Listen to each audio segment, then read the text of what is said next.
very, very lovely guest. She is from MasterChef Australia. Welcome, Kishwar.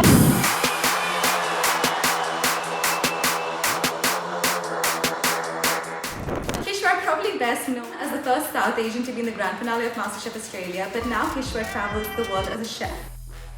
All over Europe. So I did my postgrad in London. So I moved over there for a couple of years, but just traveling all over and just eating good local food, doing that all over India, doing that all over Bangladesh and Malaysia, Bangkok, America. I think one time I just did like a taco tour, like just chasing good tacos all down like California and the Western Belt. So I'm someone who sort of like really lives for food as well. It's so incredible to see someone who's not even born in India, and you respect your culture, your heritage so much to a level that you're doing such incredible things around it, and you're like shaping your children to respect it as well. It's so beautiful to see that. Welcome to Call Me Didi, everyone. I'm your host Diva. And I'm your host Sanchi. And let's get into today's episode. Today we have a very, very lovely guest. She is from MasterChef Australia. Welcome, Kishwar. Thank you for having me and welcome back to Melbourne. Thank you. Thank you. I'm going to introduce Kishwar for those who don't know, but I'm assuming a lot of people who are listening to this know Kishwar. I, for one, really enjoyed your season of MasterChef, and I was rooting for you the whole time. I was like, please, like especially the finale. Anyway, let me get into the bio. Kishwar, probably best known as the first South Asian to be in the grand finale of MasterChef Australia, but now Kishwar travels the world as a chef. She's an advocate for the UN World Food Programme, ambassador for Feast for Freedom for the Asylum Seeker Resource Centre, ambassador for Cricket Australia, and keynote speaker and TED Talk speaker who speaks on identity and being an Australian third culture kid. So welcome. Thank you. That was exhausting. No, we just wanted to cover all the amazing things you've done in life, and you've done so much for, I guess, South Asians in general and the representation on Australian TV and Australian media. But my first question is, how are you today and how are you in life? Today's great because as we're recording this, it's the Easter long weekend. It's been some downtime. My battery feels really charged. Yesterday we had a massive fundraiser for the Royal Children's Hospital with the Good Friday appeal, and they raised over $20 million. So I think chiming into things like that outside my work, but chiming into things that plug into community are like huge battery charges for me. And I love that. And I love, I guess, it sounds kind of corny, but giving back, but being part of your community, is a huge part of surviving in this city. That's really good. I have a question around community. Yeah. Like you said that you grew up in Australia and you were born here, but your parents are international students. Yeah. So when you were growing up here, did you feel like you were more international in an Australian trying to fit in type of vibes, or did you feel more Australian? What was going on? Yeah, I think although I didn't migrate here, something about this tiny little echo chamber of, I guess, South Asians who grew up in Australia during the 80s and 90s was there wasn't very many of us. So we almost like knew all the Indian, Bangladeshi and Pakistani families, and we would go to a lot of programs together growing up. We celebrated Navratri. There was like one Diwali program. You can't imagine that now, but we had one Vaisakhi, like the Pohila Boishak, which was just last week. So all of those things have grown, but I feel like our community was a lot more united, and it was just a small group of people huddling together to really hold on to their identity, really hold on to their culture, really hold on to their language, really hold on to all those meaningful things. And kudos to our parents and that whole generation of new migrants to Australia who invested so much time to really give us the language skills to really feel connected to home, because that sort of happens because they're very homesick or because they have this impending sense of not wanting to lose that culture. So I think compared to a lot of people who migrated later on after the 2000s, I think they're shocked that we all learn Bharatanatyam growing up. I speak at least 3 languages completely fluently, reading and writing it, and I read Arabic as well. But if they knew what we were going through the 80s and 90s to be extremely cultural, we're this product of third culture. So I think, I definitely speak about it a lot with a lot of friends. I'm in my 40s, and all of our friends, we're raising our children now, and we realized that we definitely were raised in a cultural bubble to really hold on tightly to our identities. And what? Sorry, that was a really long answer. No, that was really good. Yeah.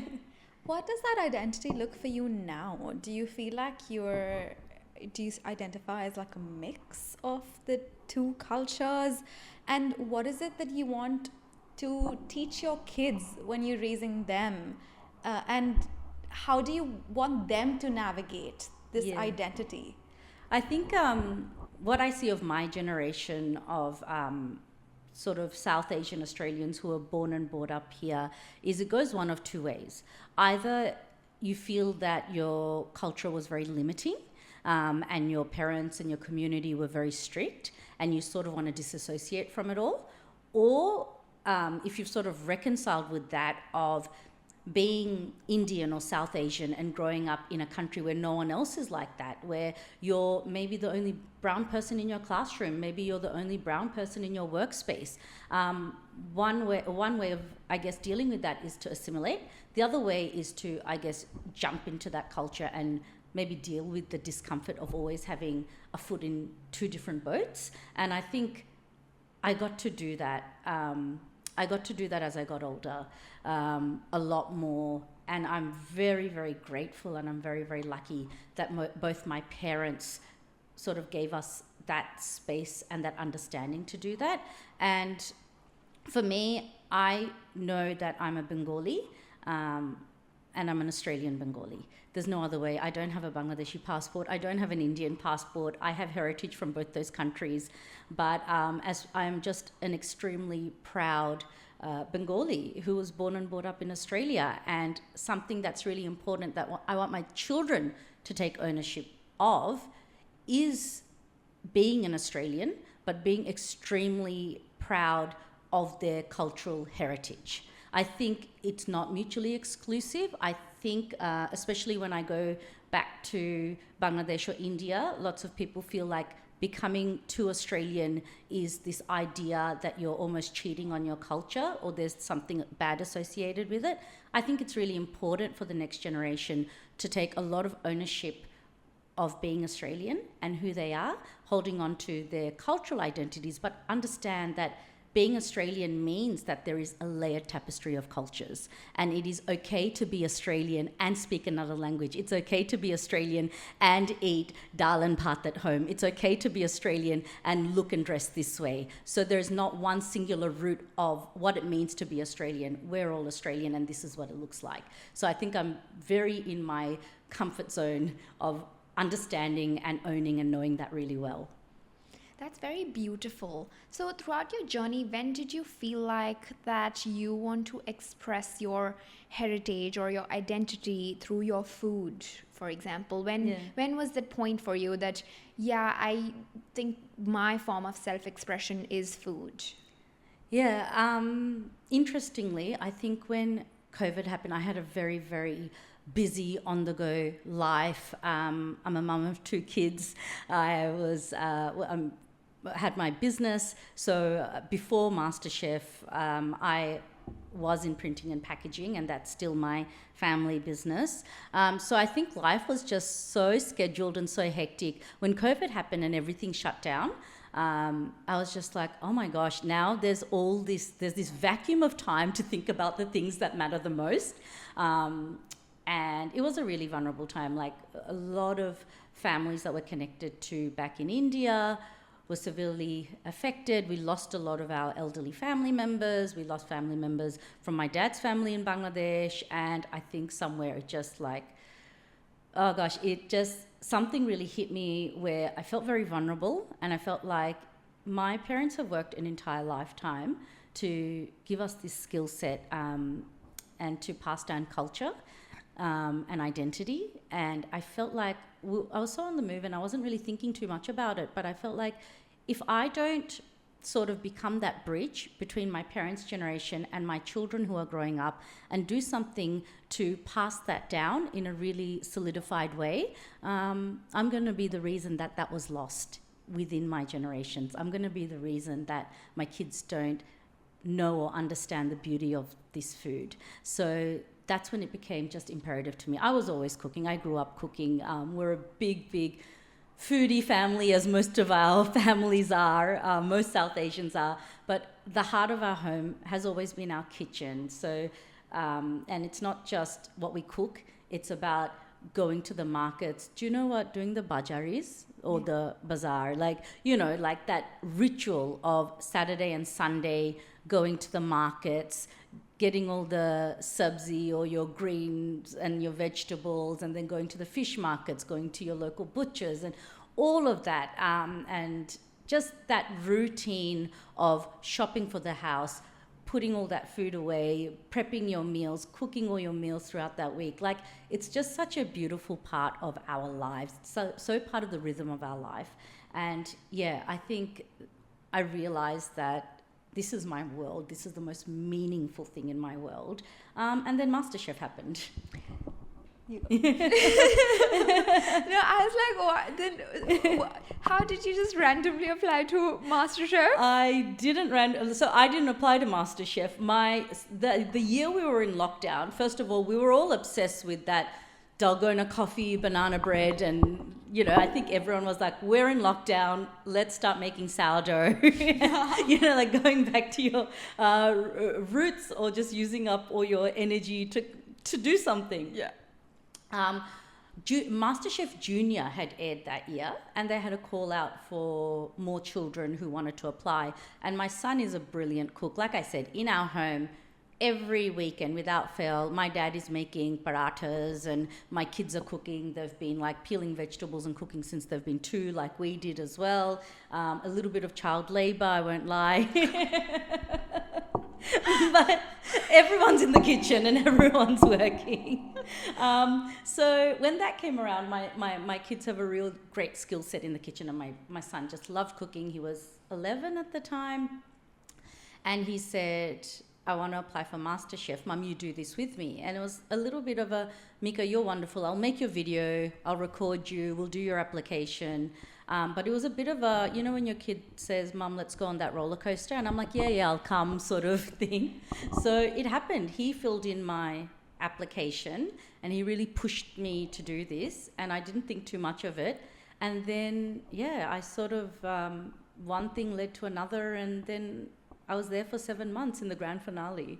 So it was just something that unfolded itself. Are you saying the MasterChef season goes over for 7 months? Our season did. We were the COVID lockdown year. Oh, sure. Yeah, so there was a lot of things that were happening during that time. I think we went into it late October, November 2020. And then we went all the way up until May the following year. Yeah. Yeah. And do you stay somewhere You together? do. You stay in some apartments here. So usually they used to have the MasterChef house before, but during our COVID lockdown year, we all stayed in apartments. And you don't get to see your family, and you don't have a phone, and it is very, very restricted. So your head's in the competition, and it is a really serious competition at the end of the day. Yeah, but it's all in. The moment that you got to know that this is the time that you've got in and like you're one of the contestants in the MasterChef, how did you feel? I was really excited, but I sort of like packed my bags. I packed a little suitcase and I said bye to my kids, and I'm like, I'll see you in a few days. That's all I said. I said, Mummy's going to be back. Mummy will be back by Monday. So I'd packed to go for 3 or 4 days. I honestly didn't think I was going to get a white apron. I honestly didn't think I was going to get into the next round or the one after. And then a week passed and a month passed and months passed, and it was the following year. And yeah, kept going and going and going. And then at one point you're like, holy moly, this is very real. And yeah, you really dig your heels in, and you just, the dream is very real. Yeah. Did at any point you feel any imposter syndrome when you did get in? Did you feel like, because you would have never okay, I'm going to reframe that question. Did you ever want to be a professional chef? And if not, did you feel an imposter syndrome when you were actually in the MasterChef competition? Yeah, I think I was like, first of all, I feel like I had a really, really full and good life going into the competition. I felt really just whole as a person. I was married, I had children, I had a business. So I didn't really see this as something that was going to make my life, or, you know, I didn't expect so many different changes to come post MasterChef. I was actually really confident that I had known everything that I was, and I was already the adult that I was. I did not expect MasterChef to change me, or just to completely decompress me as a person and build up a whole nother person. It just, so many things happened on that show, so many things happened on that season. I really found myself, but I found my identity as well as we go on through that show. And there was a few things that happened. We went to Uluru that year, into the heart of, you know, Central Australia. Like, it was this journey that I did not expect. One thing I will say though, no, I didn't have imposter syndrome. I think I was like way too naive of all of it. If anything, I just had this relentless sort of drive, and this question of, why is my food not as good as yours? You know, why do you think that what I'm cooking is simple? I'm working twice as hard. These are skill sets that have been passed down. These recipes have been passed down through thousands of years. And I had a really, really high value for what my parents did. I had a very high value for where my grandparents came from. I already had this innate set of really, really high value of how I saw our food and our culture and where I thought it stood. So my thing came from this real driven space of, your steak and sides can't have ever been more, I guess, of higher value. And you have to understand that food, there is this hierarchy of food. There is a hierarchy of how people see food. When you go to a French restaurant or a Eurocentric restaurant or a Italian restaurant, you are happy to spend that $55 on, you know, a steak and a sauce. And of course there is a skill set. There is years and years of development that goes into making those things special. The recipe, the produce, the skill set of the chef. But the same goes for the women who have passed food down through our culture, through generation. Why is their labor and their skill set and our recipes and our heritage not as valued and not as regarded? And I was definitely very determined to sort of to sort of believe that, but make everyone understand that. And I was very, very lucky, I would say, that the MasterChef judges understood that in spades. They regarded that on the camera, off the camera, in every single way. They gave that value and they gave that space. And there is a huge difference between a 30-something, I was 30-something back then, 30-something brown woman telling you that this is good, and a white three-headed chef telling you that this is the best thing that he had eaten all year. So I think a lot of that value and a lot of that validation, for the audience at least, came when you had these renowned MasterChef judges reconfirming that this is good, it is worthy, it does take you to the finals. And I feel very proud of that. That's mind-blowing to me. No, that's really, really good. I've just recently started watching MasterChef. Diva introduced me to it. So I only started from the previous season, so I haven't seen your season. But what I've learned through MasterChef is that it's a very intense challenge that you get throughout. Like, it's very, very intense. And you will only get till the end if you actually have a very, very high level of self-trust and you back yourself and take risks. But you need to like believe that the risk that you're taking will be so worth it, and it will produce the dish that will get you to where you want to be, and it will prove what you want to prove. But in order to do that, I think you'd really need a very, very high level of self-trust as a person, in your skill set and yourself. So how did you develop that self-trust in yourself? When you're in the challenge, when you're actually in the challenge itself, like you said, it's all about free falling. It's all about self-trust. And you've nailed it in your question, actually. It is self-trust in what you're producing, which is about your skill set. And I think that comes in any single industry, in any single field. It doesn't matter what your idea and your creative approach to something is important, but skill set is everything. You can have a great idea, but if you don't put in the hours and if you don't put in the skill set and practice that, I think, 1,000 or 9,000 hours to become an expert in something. What you don't see on the show is how hard everyone is working behind the scenes. If you are there and you think, hey, I'm not a pastry chef and I'm not an expert in French pastry, but I know that I need to have the best choux recipe memorized and it needs to work every time, even when the studio light is shining down and there's a small oven and my kitchen is small, or we're cooking outdoors that day and I need to nail this, you have to put in the work. If you're not putting in the work like any other athlete, you can only do your best in that moment. Like, the best cook doesn't necessarily always win. Good things and bad things always happen on the day, but the only thing you can do is prepare yourself and be absolutely ready and constantly. I think like the best thing that happened is because we were in apartments and because we were sort of very isolated, it was just this intense period that I got to study a lot as well. It wasn't just the practice and the practical of cooking and baking. And I thought, hey, I think I'm a little bit weak and I don't think I'm a professional, pastry chef, or I want to make a mirror glaze and I want to be fancy and I want to show off my skill set. So it was practicing those things.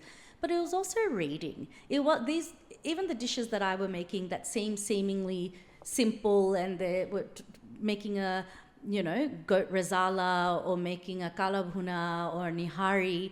What is the history behind that? Who made that? Who are the Mughals who brought that in? Where, why were there Persians coming in the 15th century? What produce were they bringing? Like, I just was bewildered by the amount of time that I got to research my own food history and culture and everything and just go into it at a deeper level. But then also of Australia.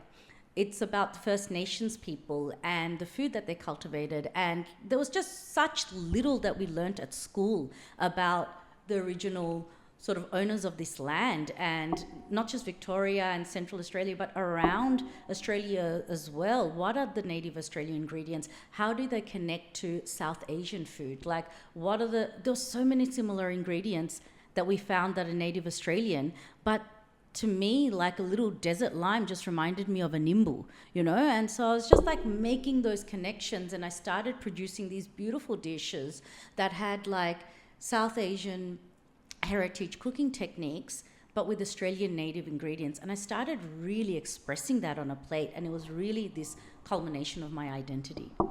Yeah, that's so interesting. I did note when I was watching the season that you cooked a lot of Bengali food as well. Yeah. Indian food is fairly well known. A lot of, I guess, Caucasians have tried Indian food, but Bengali food or even Bangladeshi food is not, even like in restaurants. Firstly, there are not that many Bengali restaurants, and people don't know much about Bangladeshi food, but you brought that out to the world and you showed them what bharta is, for example, right?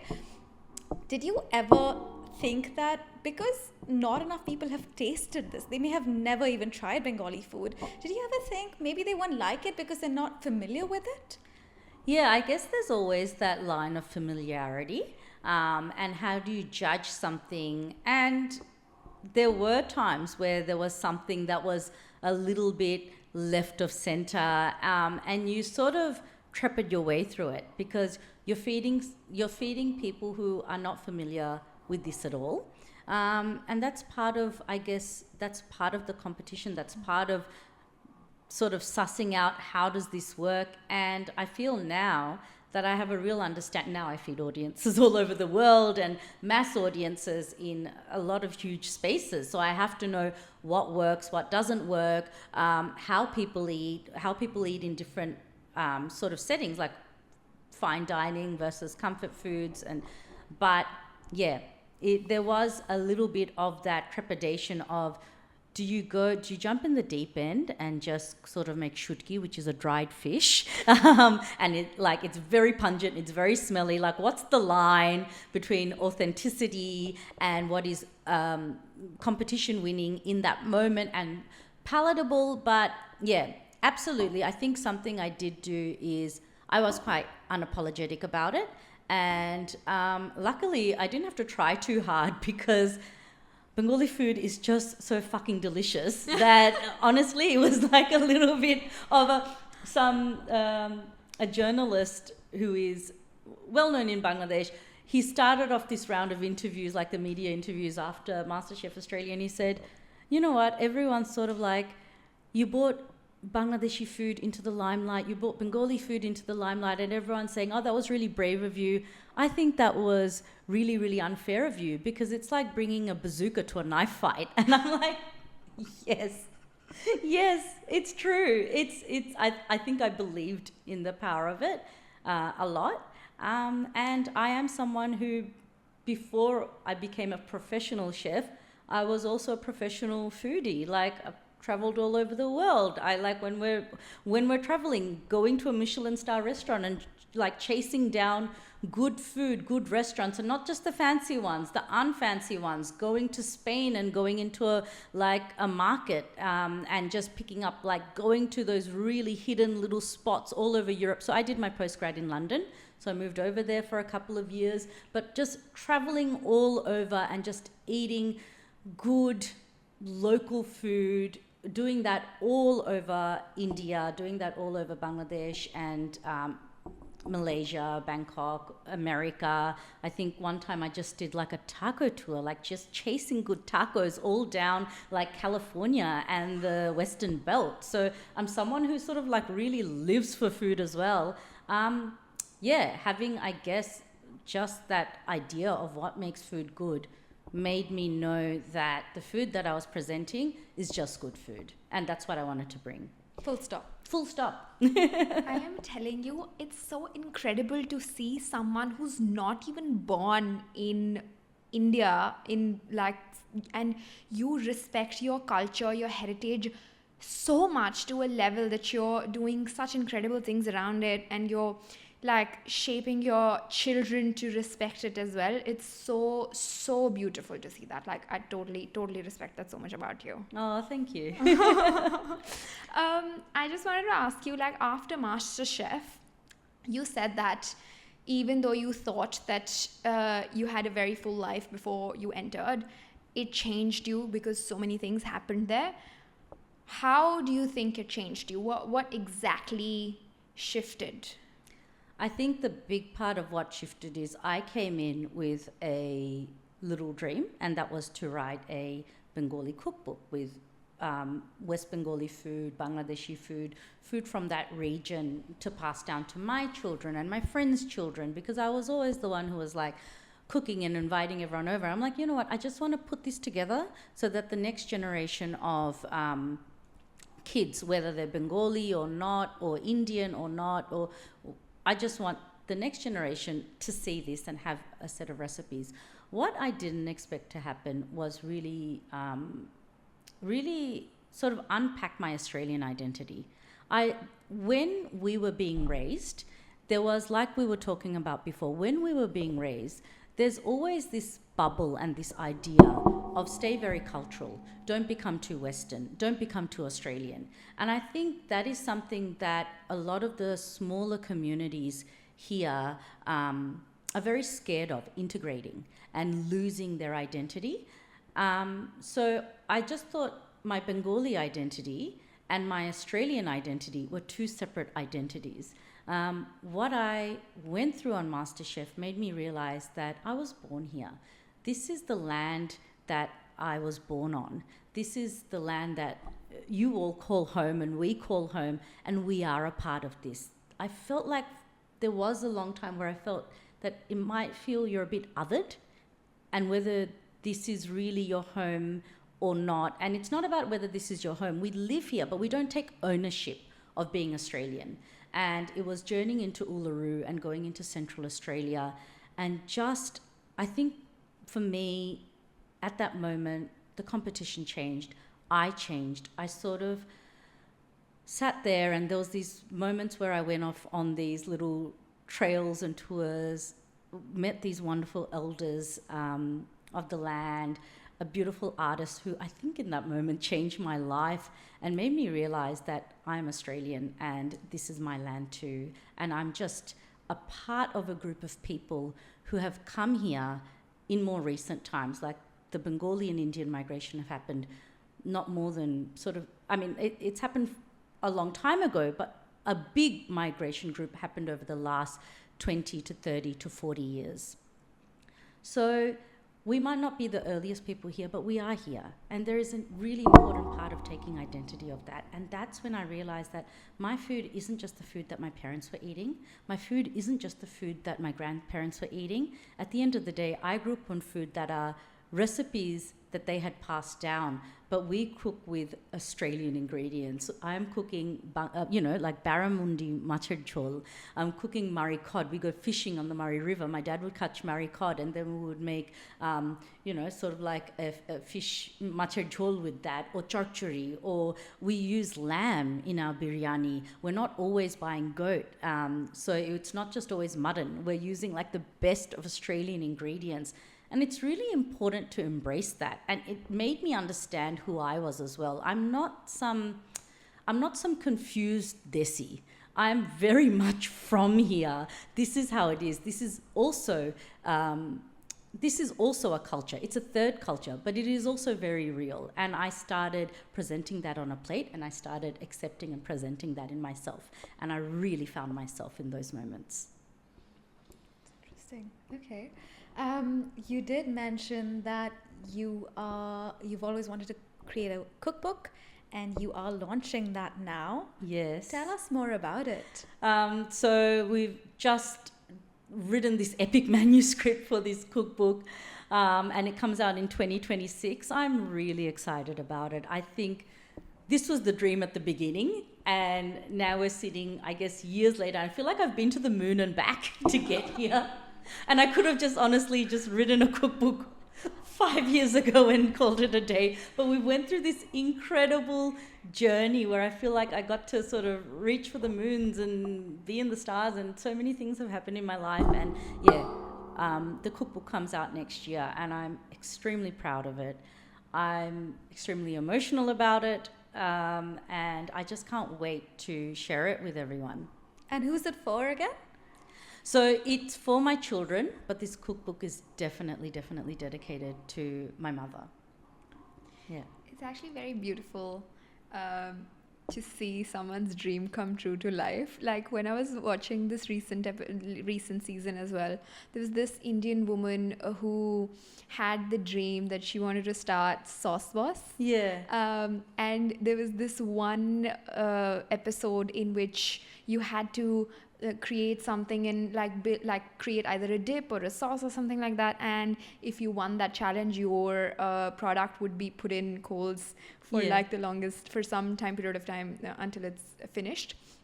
And I think she was the one who won that challenge, and she was crying. And when I was watching that episode, I cried because it made me feel like, oh my God, it's crazy. It's so beautiful to see someone's dream come true. It's just absolutely, and it happens in real time, and it's amazing. Yeah. It really is. Especially, I think food is something that we are all very connected to and emotional about. And I know I'm going to turn the tables a little bit and ask you girls some questions, but I know that migrating is hard, because although it's like this horizontal migration, and I went to study.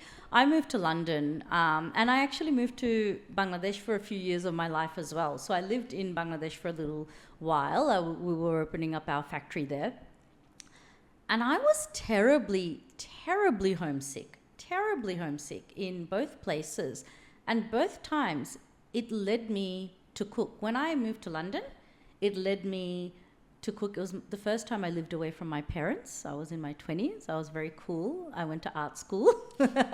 So I was making a lot of sort of handmade pasta, and I was making making a lot of French pastry. I could go to Paris on a train in 3 hours, and that was like the best thing that could happen to a 20-something-year-old me. But I was just obsessed with that, and I loved food, because food always made me feel less homesick, whether it was a parcel of Vegemite that was sent by my mom. Those things just meant the world to me, or even just the right tea bag. You know, like I just needed the right cup of tea. I see you like just leaning into that so much, right? Same thing happened then to me in Bangladesh, where I just missed Melbourne. I just realized that I lived in the best city in the world. We're so spoilt for choice. We're just so spoilt for good food everywhere. So how was your journey, and what was your relationship with food, but what made you a little less homesick? Well, I have always cooked Indian food since the day I've come here, like a lot. Like I would always call my mom wherever I'm cooking, and I'd be like, can you tell me how to make this? Can you tell me how to make this? Because I always forget what masalas goes in what sabji, and I always mix it up if I don't ask her. So then I always, even though I've asked her this recipe like 100 times before, I will still call her and ask her, and she would still tell me. I love that. I love that so much. Yeah, so that makes me really good. And the second thing is that, so when I was growing up, I used to drink this particular type of chai. And it was because when I didn't drink milk when I was growing up, and my mom really wanted me to drink some milk. So in order to feed me milk, she would put a little bit tea in it and sugar in it, and I would drink the doodh wali chai, which is doodh patti. So good. Right? Did you ever dip biscuits in it? Yes. Until the biscuits like fell off, and then you'd like fish it out at the bottom of the teacup. Yes. This specific type of biscuit. Was it a Bonvita biscuit? No, the atta wala. This is the atta wala type biscuit. There's the Parle G, and then there's the Bonvita. Yeah.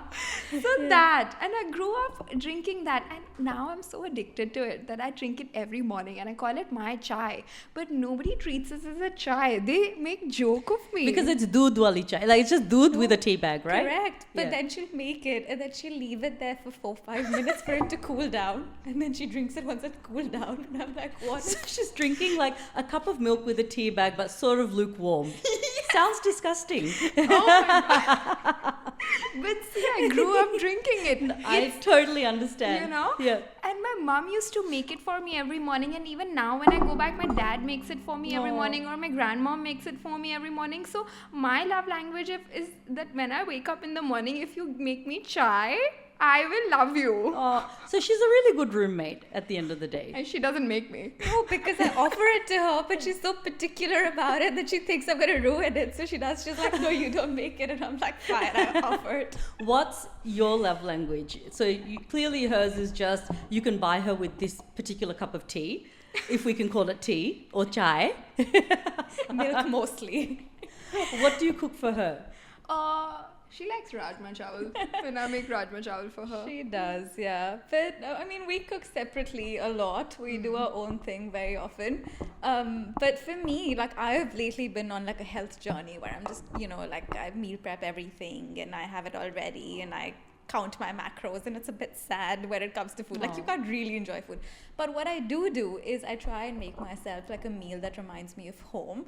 So I make like methi aloo, which my dadi used to make Delicious. for me. I love methi in anything actually. Yeah, so meals like that, which is just like a comfort meal, which I'm just like, I'm not gonna care. I'm just gonna eat this because this is soul food, because it reminds me of my childhood and growing up. And I try and do it often just to feel really connected to that part of me. So I 100% think that food like can take you places and can take you home almost. Exactly. So, yeah. 100%. Yeah. Well, she talked about meal prepping, and you were just talking previously that everybody thinks that we who have gone to MasterChef make very fancy food on a daily basis, but apparently that's not true. They eat macas. Can you tell us a little bit more about what type of food do you make at home? Yeah, so my family gets asked a lot if I'm making fancy meals at home, and obviously the running joke is you guys must be eating really well, but I still cook the food that I was cooking before MasterChef at home. Like you said, the methi aloo, it's all the comfort dishes and nourishing and things that were already sort of, I guess, very balanced and part of that Ayurvedic way of living, what we eat in winter, what we eat in summer. I just love hyper local ingredients, very seasonal ingredients, and just really, really simple dishes that belong to our heritage and culture anyway. So those things are, again, comforting, but I think they're nutritious. And I just wouldn't put a 7-8 element dish on a fancy plate for anyone in my household. It's wasted on them and they don't deserve it. No. They don't deserve it. Send this episode to your husband and your kids. Oh, they know. They know.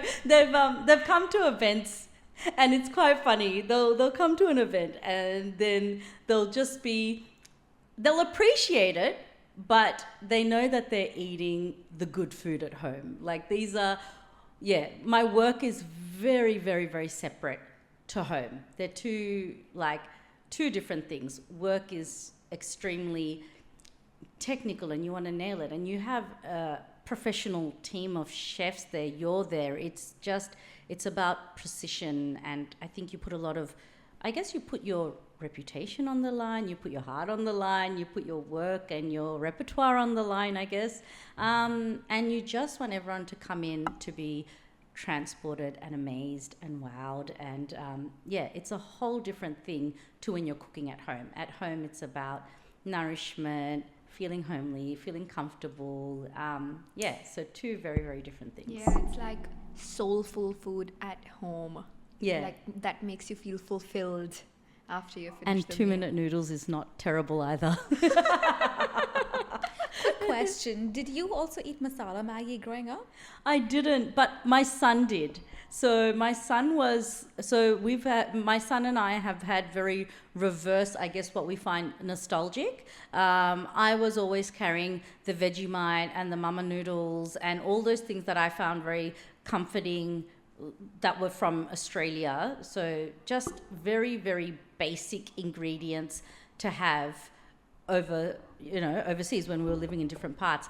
My son, I think like a short formative time of his childhood, between that age of 2 or 4 or whatever, was spending a lot of time in Bangladesh for work, and he grew up eating masala Maggi. So I ended up doing the exact opposite. Every time we would come to Australia to see my parents and my family and just come back, I was carrying packets of masala Maggi to bring to Australia. And I went, that's new and that's different. And that's the thing, food forms these really strong cognitive connections. And I had a young child / toddler who needed his masala Maggi. Oh my god, I need my masala Maggi. I'm that toddler as well. She needs a chai and masala Maggi. Oh my god, literally 2 days ago we were talking about going camping, and I was like, well, I'm so excited to look in the mountains and have chai and Maggi at the same time. It's going to be just like home. But something about the mountains, and have you ever been to Nepal? No. So just in the north, like all the hill stations, even like Lonavala and Uti and anywhere that you go that's cold, and that masala Maggi and chai, it hits different. It's superior. It just changes in taste. Agree. It's being cold and just that little bit freezing, and you need that masala Maggi. I didn't grow up eating it, but I know the impact of the masala Maggi and the chai in those moments. Exactly. Just exactly what you said. Because I'm from Chandigarh, it's very close to the hills. So our weekends would be like, if you see a little bit good weather, go to the hills. Yep. It's like 1.5 hours away. You go, you sit there, you get your chai, you eat your Maggi, and it's just roadside Maggi, watching the mountains. It's beautiful. I recently went for a trek early in the year in the Himalayas. I was in Uttarakhand, and we'd gone, and it was like a 4-5 day trek, and you're obviously in the Himalayas, and there's a huge like preserve, don't spread like plastic around and preserve the mountains. Be conscious of the environment. And our trek leader drilled that in us, just like, don't do it. And we were like, but we want to eat Maggi because we're in the mountains. So we all were craving Maggi this whole time, okay? And then the trek ended, and we were all of us were like, we haven't had Maggi. We're in the Himalayas. What are we doing? So on the last day of the trek, we all sneaked out at like 9:30 p.m. and we was all like dabbling with our conscience because we were like, oh my God, like we're not supposed to do this, but we really want to enjoy Maggi. So we went and we ate Maggi. And then we sneaked back in. Do you know that this is a Desi Girl podcast? When you're not sneaking out trying to get drunk or wasted, you're just like, I need to sneak out and get my Maggi hit. This is like, oh, I love this so much. It's the worst thing. I was dabbling with my conscience, but I needed that. Like, so good. I love this. Right? But like you're in the mountains, you need your Maggi. Like it is what it is. And sometimes it's okay. Like people are consuming Maggi everywhere. Or 2-minute Maggi is being eaten every. If it's not, it's fine. I've eaten it once in a week, like in the mountains. These are serious brown problems. Yeah. Very serious, very serious. Anyway, I had this question from you about, you're a very busy woman. You have a lot going on for yourself. You have kids. You like full life. Do you meal prep? I don't meal prep. Okay. I'm someone who cooks pretty much like a mystery box challenge every single day of my life. So it's probably why I didn't mind being on the show. It was really fun. So I just open my fridge. I do the groceries for the week so that I'm prepped for the week, mentally prepped. So I don't meal prep as such, but I'm mentally prepped, that I know that I've got the tools and the herbs and enough vegetable or a few good proteins that I'm excited to cook throughout the week, and I just put it together. And I'm a very fast cook. It's my profession, so I feel like I don't need to meal prep too much. Yeah, that makes sense. But someone who's like a student, an international student or a migrant who also has a very busy life and feels like it will save them a lot of time if they meal prep, for example me, do you have some tips? Because I feel like I have so many friends who always ask me, how do you meal prep? Can you tell me? I can't eat the same food every day, but I don't know how to meal prep properly. Can you please Yeah, absolutely. Something that we were talking about earlier as well is just cooking as a life skill. I think that is a huge part of something that's missing in our education as we're growing up. I find it really, really, really important for kids in school. And there are countries who do this really well. Have you ever come across any stories of Japan and what they do with their children? So Japanese children in school actually help cook their hot lunches, and then they serve it to their classmates, and they're part of canteen. So Japanese students, and I think it happens in Korea as well, where they actually from the age of 4 onwards are part of not only laying out the table and cooking and sort of like preparing their meals, but also just helping clear everything up. So it becomes very part of their routine. And I think I find this as South Asians, we do miss that as part of our education system, whether that's here, whether that's back in your home country. I think there is this idea that your parents do everything and mostly your mother does everything. There is this strong sort of culture of your mum picking up for you, your mum even making your Maggi, and it's just honestly boiling water and putting Maggi in a pot. But it's always the mother who sort of puts that meal in front of their kids. And I just think you're losing such a big part of what makes us adults, what makes us independent. To me, I always equate it to, if you know how to dress yourself by a certain age, if you know how to tie your shoelaces, you should know how to prepare meals, because you do it 3 times a day at least. And I think that parents are quite, sorry, I'm deviating from the question a lot. Parents, like, we try and give our kids the best skill sets and we take them to swimming lessons. But the truth is, you can go through your life without swimming, but you can't survive through your life without eating. So meal prepping, and I'm talking about this extensively because it's such an important part of what I do and what I message about, which is knowing how to live to eat and knowing how to eat to survive.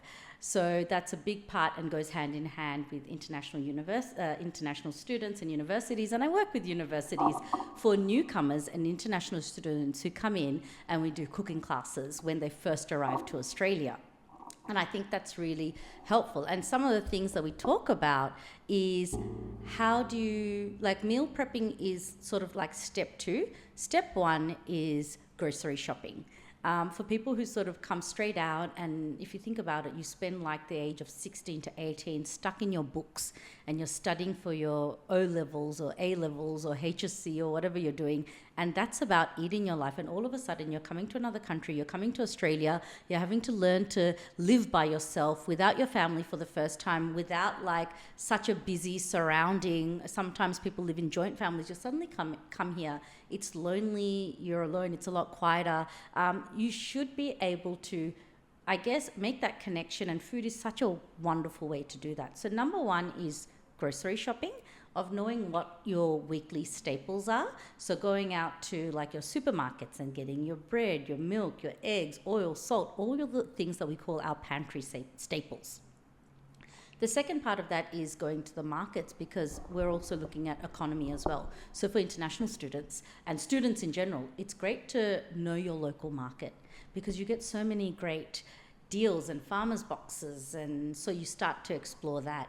And then the third part is cooking. So if you know that, okay, in a month I go through this much oil, salt, flour, all the basics. In a week I go through eggs and milk. But in, every day, if I use cabbage for something, or if I use carrots or whatever, what are the type of vegetables that last the month? What are the vegetables that last the week? You start getting this habit of understanding how to do your grocery shop, and I guess how to be really prepared, so you're not wasting food, but you're also not wasting your money. That's a big part of it. Like, we feel like it's so expensive to buy groceries. Like, if you're buying protein, it's very expensive. So what are the cost-free alternatives and cost-effective alternatives, and how to buy that so that you can create great meals during the week? So I think it's just getting chicken thighs if you don't know how to break down a chicken, and putting aside chicken in like small bags so you can take out one portion,